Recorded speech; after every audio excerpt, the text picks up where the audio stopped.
This is Social Science Bites with me, Nigel Warburton. And me, David Edmonds. Social Science Bites is a series of interviews with leading social scientists, made in association with SAGE. OK, you've got a choice. Buy this plastic alarm clock right next to where you're standing for $28, or walk 10 blocks and buy it in another shop for half price, $14. Now try this one. Buy a laptop for $1,995 in the shop next to you, or walk 10 blocks and get it for $1,981. Well, chances are you're more likely to walk to save money on the cheap clock than the expensive laptop, which is odd because in either case you could save exactly the same amount of money. In the past 20 years there's been a revolution in economics, with the study not of how people would behave if they were perfectly rational, but of how they actually behave. At the vanguard of this movement is Robert J. Shiller of Yale University. Robert Shiller, welcome to Social Science Bites. My pleasure. The topic we're going to focus on is behavioural economics. Now, we know roughly what economics is, but what's behavioural economics? Well, the word behavioral refers to the introduction of other social sciences into economics, psychology, sociology, political science. It's a revolution in economics that has taken place over the last 20 years or so. I think it's bringing economics into a broader appreciation of reality. Economics was actually more behavioral 50 or 100 years ago. At Yale University, where I work, in 1927 was the year when the Department of Economics, Sociology, and Government was split into 3 separate departments, and they moved us all apart. Why would it matter if you just divide the departments up? I mean, there's an argument that specialisation actually allows people to progress further in their field rather than knowing a little bit about everything. Absolutely. There are both advantages and disadvantages of this structure. The advantage is that we develop mathematical economics and mathematical finance to a very advanced level, and it's useful.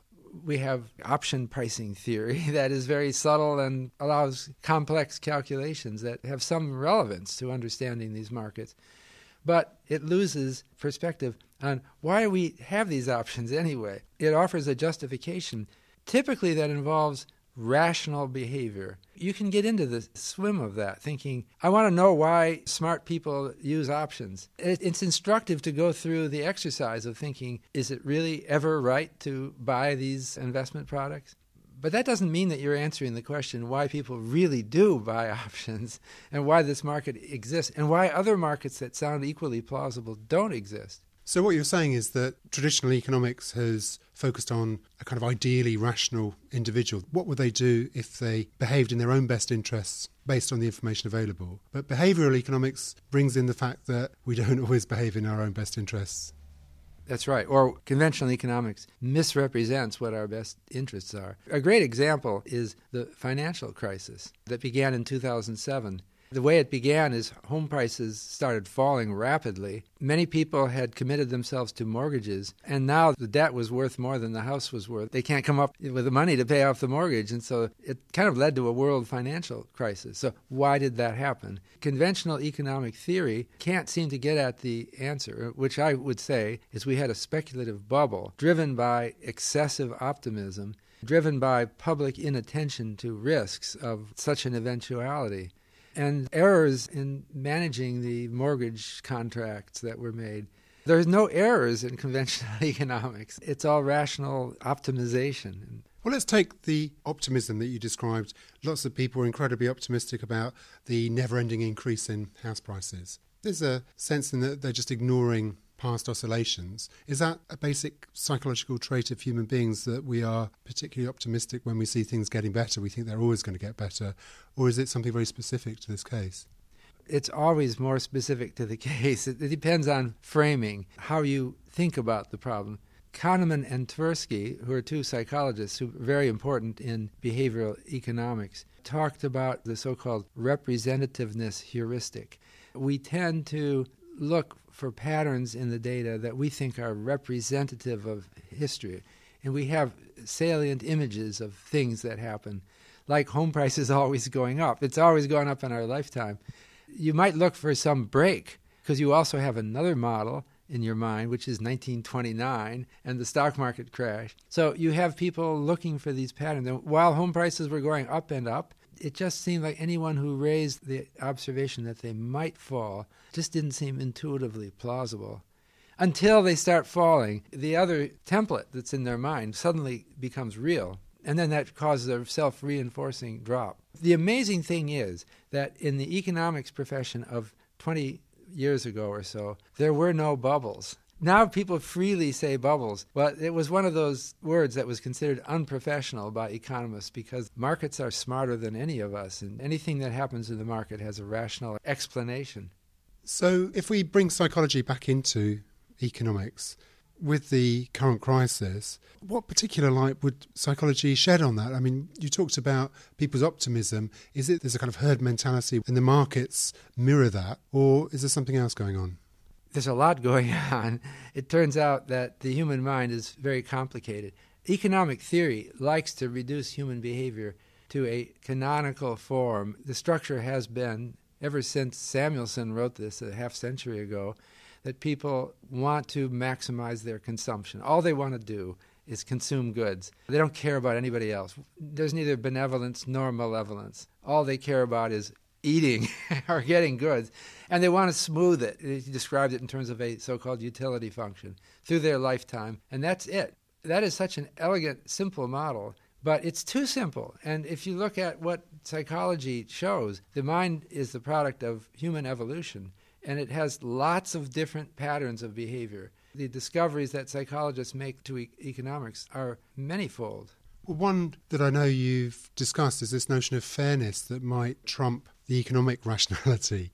A sense of fairness is a fundamental human universal. It's been found in some recent studies that it even goes beyond humans, that higher primates do have some vestigial or limited understanding of fairness and equity. In terms of how the market responds to crises, economists assume that everything is done purely out of self-interest, and yet non-economists, when we ask them about how things work, they have a totally different view. In one of my questionnaire survey, we asked something like this: if the economy were to improve, what would your employer do? A, nothing. Why should he help me just because the economy goes up? B, well, the economy improves means that the market for my services improves, so my employer would realize out of self-interest that he would have to raise my wage in order to keep me. And then C, my employer is a nice person, and he would recognize that he should share the benefits with his employees. I gave this question to both economists and non-economists. The economists all picked B, or most of them picked B. They think that market forces dominate. But very few of the non-economists did. They thought either their employer was a bad guy, which is A, or the employer is a nice guy, that's C. So there's a different worldview. And I think that if people think that fairness is such an important thing in labor contracts, then modeling the world as if it's of total insignificance is wrong. So doesn't this just make everything much, much more complicated, because you can't reduce individuals then to some kind of cipher where they are simply maximising their self-interest in terms of economic benefits? That's why a lot of economists don't like this. Well, maybe with some justification, they'll say that there's too many details in this theory. You can explain anything with it. But I am unpersuaded by that criticism, because, first of all, we can work on this and study people more and understand what psychological principle is relevant. And secondly, it doesn't help to have a theory based on wrong assumptions. I can see this would work really well retrospectively because you've got much more of the data. But in terms of prediction, it must be extremely difficult to know the features of psychology triggered by the particular situations that people find themselves in, and how people are then going to react, not just individually, but en masse. This gets back to whether economics is a science or not. Alfred Marshall, the great British economist of the turn of the last century, said economics can never be a science because it deals with humans. For example, predicting the economic crisis that started in 2007, most economists didn't see it coming at all. And it seems to me that the fault was that they didn't want to use their intuitive perceptions of how people are thinking. It seemed to me that something crazy was going on. We're in a housing bubble. but that term was proscribed in professional discussions as that's what the taxi driver says. That's not professional. Prove it. And I can't prove it. I mean, I can refer to survey data, but that's not solid enough. Economists sometimes just don't see the obvious. They don't rely on mental faculties of human judgment that they have, as well as not relying on a broader view of people that's informed by psychological or sociological research. Is that because economists tend to see themselves as hard scientists as opposed to the wishy-washy soft end of social science? I think that the economics profession suffers from physics envy. I really do. We all wish we could be Einstein. It's too strong a model. We can't all develop the theory of relativity. The world of people isn't like that. When you look at what happens, for example, in a financial crisis, you've got to get immersed in a lot of detail. It doesn't become understandable by abstract economic reasoning. It means you have to look at an impression of what's driving people and what's on their minds, what they don't know, what the lawyers did with the contracts, what the people are assuming the government might do if such and such happens. It involves a lot of real-world thinking, which doesn't fit with the Einstein model. If I take your example of Einstein, and what's so amazing about Einstein was that he made a bold hypothesis that was then to some extent corroborated later. Couldn't economists do that? I mean, can't you have a mathematically generated hypothesis and then it's either proved to be correct or not?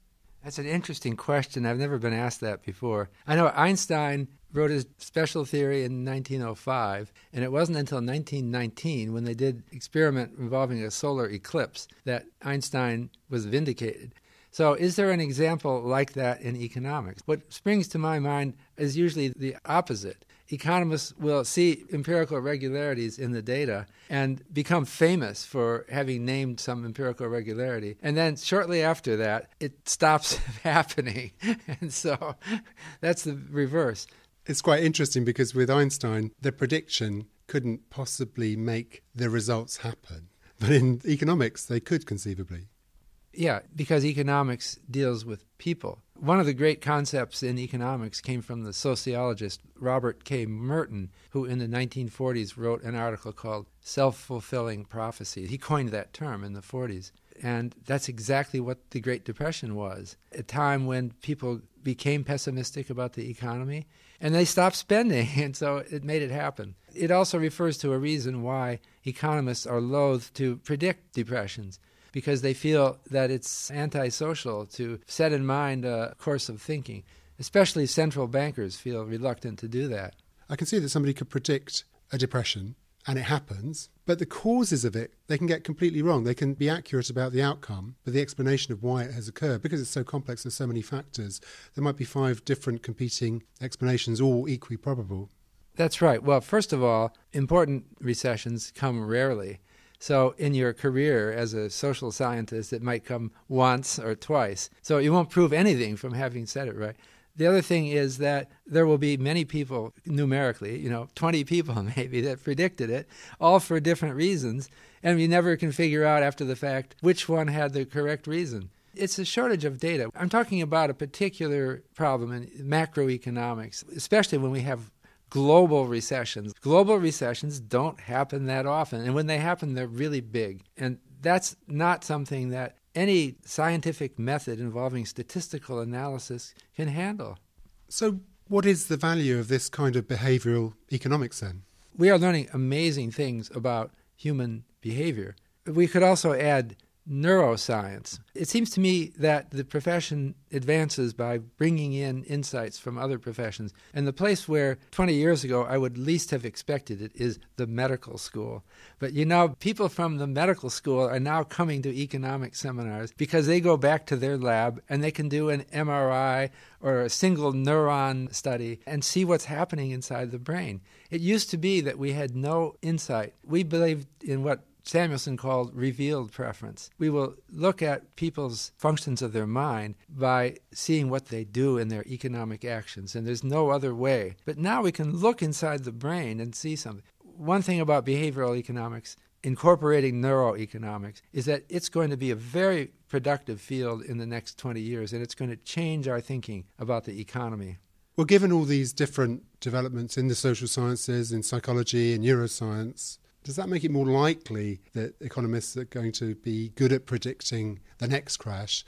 Well, what it should do, economists' analysis should inform better public policy and reduce the frequency of crashes. We don't want to have these crashes in the first place. And so they will be unsung heroes who saw something coming and averted it.